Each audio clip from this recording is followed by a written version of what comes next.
और ब्रेक के बाद अब खबर यूपी से। उत्तर प्रदेश में योगी आदित्यनाथ की सरकार ने वित्त वर्ष 2025-26 के लिए आज बजट पेश किया। उत्तर प्रदेश विधानसभा में वित्त मंत्री सुरेश खन्ना ने विधानसभा में वित्तीय वर्ष 25-26 के लिए 8 लाख से हजार करोड़ से ज्यादा का बजट आज पेश किया।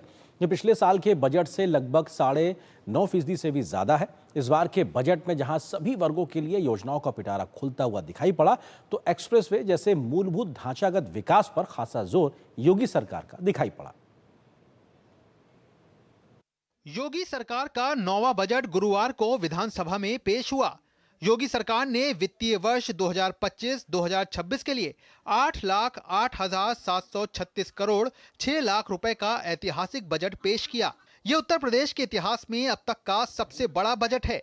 वित्त मंत्री सुरेश खन्ना ने इसे प्रदेश के आर्थिक विकास और सामाजिक कल्याण की दिशा में एक महत्वपूर्ण कदम बताते हुए प्रस्तुत किया। उन्होंने बताया कि ये बजट वर्ष 2024-25 के बजट से 9.8% अधिक है, जिससे राज्य की आर्थिक वृद्धि को गति मिलेगी।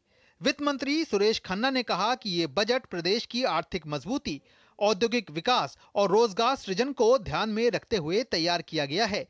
सरकार का लक्ष्य उत्तर प्रदेश को $5 ट्रिलियन की अर्थव्यवस्था बनाने की दिशा में तेजी से आगे बढ़ाना है। हमारी सरकार के कार्यकाल में हमने प्रदेश की अर्थव्यवस्था को दोगुना कर दिया है। मैं ये भी बताना चाहूंगा कि हम देश के में विकास दर में वृद्धि करने वाले राज्यों में अग्रणी स्थान पर खड़े हैं। वर्ष 2023-24 में भारत देश की जीडीपी की वृद्धि दर 9.6% थी, जबकि हमारे प्रदेश की वृद्धि दर 11.6% रही। उत्तर प्रदेश के मुख्यमंत्री योगी आदित्यनाथ ने कहा कि वित्तीय वर्ष 2025-26 का ये बजट सनातन संस्कृति की सर्वे भवन्तु सुखिनः की अवधारणा के अनुरूप है।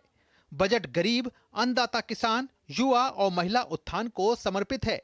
प्रधानमंत्री नरेंद्र मोदी के विजन को साकार करते हुए वंचित को वरीयता इस बजट का केंद्रीय भाव है। जबकि विधानसभा में नेता प्रतिपक्ष और सपा नेता माता प्रसाद पांडे ने कहा कि इस बजट में प्रदेश की जनता को कुछ नया नहीं प्राप्त होने वाला है।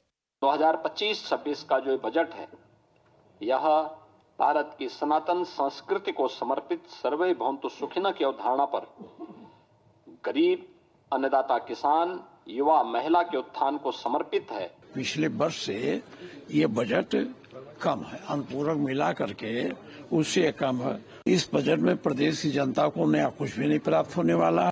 योगी सरकार के इस मेगा बजट में अवस्थापना विकास के लिए 22%, शिक्षा के लिए 13%, कृषि और संबंध सेवाओं के लिए 11%, चिकित्सा एवं स्वास्थ्य के क्षेत्र में 6%, सामाजिक सुरक्षा कार्यक्रमों के लिए 4% एवं संसाधन आवंटित किए गए हैं। बजट में पूंजीगत परिव्यय कुल बजट का लगभग 20.5% है। लखनऊ से विकास सिंह के साथ ब्यूरो रिपोर्ट, डीडी न्यूज। तो ये तस्वीर देख रहे हैं आप, उत्तर प्रदेश के मुख्यमंत्री और वित्त मंत्री हैं। इनके माध्यम से आज यूपी का बजट पेश किया गया। क्या बड़ी बातों पे फोकस था, उसका जिक्र करते हैं। जीरो पॉवर्टी अभियान शुरू किया गया, यानी कि प्रदेश में कोई भी गरीब ना रहे। इस अभियान के तहत आगे बढ़ा जाएगा। हर एक को विकास की मुख्यधारा से जोड़ने पे फोकस होगा। 58 नगर पालिकाएं होंगी स्मार्ट सिटी, इस पे फोकस तरीके से काम किया जाएगा।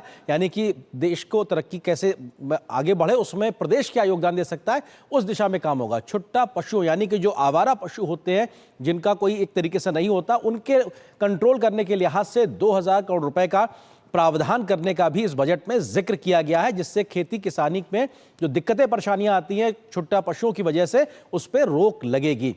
8 डेटा सेंटर पार्क बनेंगे। ये अपने आप में एक बहुत बड़ी होगी इस योजना, जिसकी वजह से न सिर्फ एक ढांचागत विकास होगा, बल्कि बड़ी संख्या में रोजगार सृजन भी होगा और बहुत बड़ी संख्या में स्पेशलाइज्ड नौकरियां भी देखने को मिलेंगी। हर जिले में कैंसर डे केयर सेंटर का भी एक तरीके से शुरुआत होगी। इसका जिक्र हमने केंद्र के बजट में भी एक तरीके से सुना था।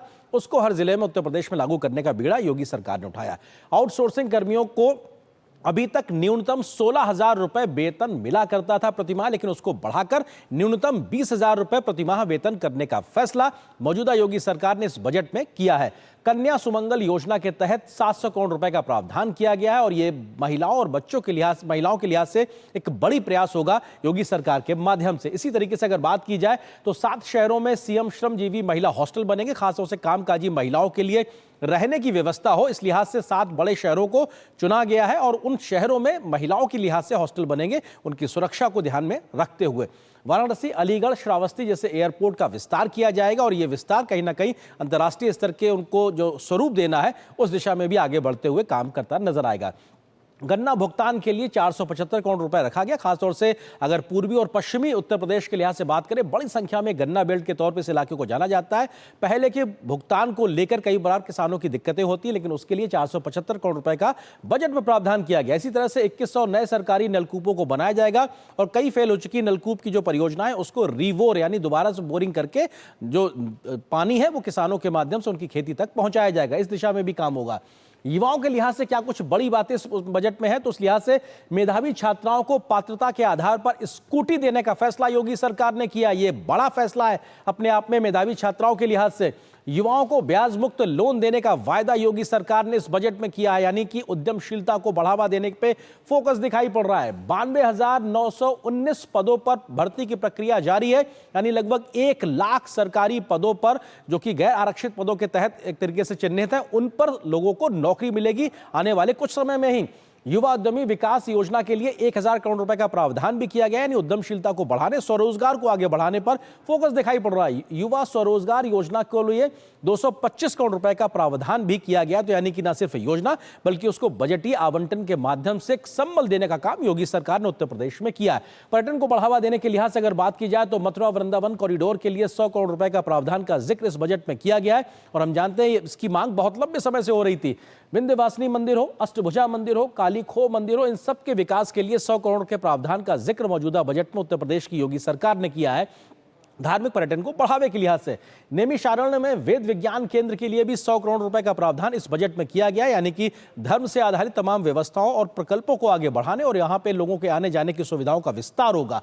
अयोध्या में सोलर सिटी बनाई जाएगी, यानी कि एक नए तकनीक पे जिसमें हम ग्रीन एनर्जी की बात करते हैं उस लिहाज से सोलर सिटी के तौर पर उसको विकसित करने पर पूरा फोकस बनाया जाएगा। अयोध्या अपने आप में हम जानते हैं उसकी पहचान भगवान राम के जन्मस्थान के तौर पर। एक्सप्रेसवे के लिहाज से बात की सबसे ज्यादा फोकस इस पर दिखाई पड़ रहा है।